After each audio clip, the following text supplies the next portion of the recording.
So joining us right now to discuss, distinguished professor at Touro University, Thane Rosenbaum, constitutional law attorney Amir Benno. Amir, I'll start with you this hour and ask you, he's the former president saying this is exoneration. In what way would you look at that if you were arguing on his behalf and say this is an exoneration? Well, it's hard to know exactly what his thinking is on that defense. But I mean, look, he's going to make arguments that, first of all, these records are instantly declassified, even if they were classified to begin with, because he's the only one who has the authority to declassify under the governing executive order 13526. And so he could say that these are declassified and they're his own records under the Presidential Records Act. So they're his. And they don't belong to the federal government. We don't know what these records specifically are.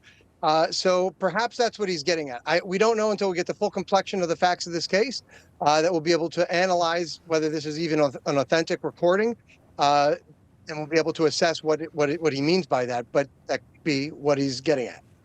Thane Rosenbaum, so, you have some people that say, you know what, we don't know 100% for sure that what Trump was holding up was actually a classified document. Was he just kind of being hyperbolic? And the fact that he didn't send it to anyone, it wasn't altered. And then we didn't play this part of it, but he also quipped, hey, at least I'm not sending a classified document to Anthony Weiner. But if you watch all the cable news stations today, except for us, of course, they're saying this is a smoking gun. He's guilty of espionage. So, Thane, I want your expert opinion. What did you take from the recording? Lydia, I must tell you, even if everything they say that the recording suggests is true, I don't think it has anything to do with the main claim. Who cares?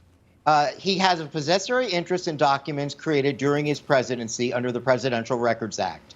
The Espionage Act specifically speaks to causing injury to the willful intent. That means they have to prove that he willfully intended to cause injury to the United States or to bring an advantage to a foreign nation. I don't see what that recording has anything to do with that.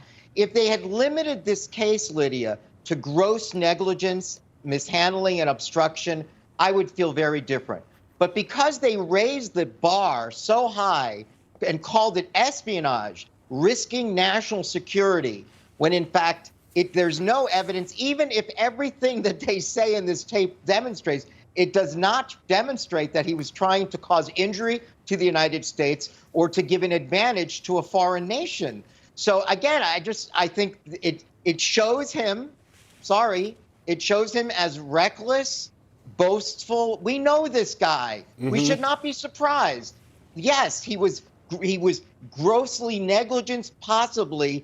But again, he was not stealing records. He was not burning it. He was not sharing it. He wasn't selling it. He was possessing it, retaining it as a former president. And just to make clear, I could say this is a classified document. Doesn't make it true. You know how Trump is. We don't know. We don't know if it's we can even assume that it was. Even if it was, to follow up on what yes. Thane is saying, yes. the indictment does not allege what you're suggesting, Thane. In other words, yeah, there's nothing in the indictment that says he did any of those things. There are 30, just remind, I've said this on your show many times. Yeah. 31 of the 37 counts deal with willful intent to violate the Espionage Act, which again goes to injury to the United States and giving advantages to foreign nations.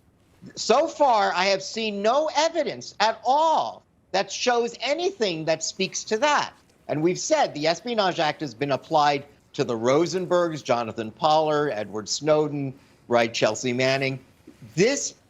For President Trump had a possessory interest in the documents under the Presidential Records Act. The fact that it was in his home, should he be waving it around? No, okay. But does that mean he should go to jail for willful intent of the Espionage Act? I don't see it. Okay.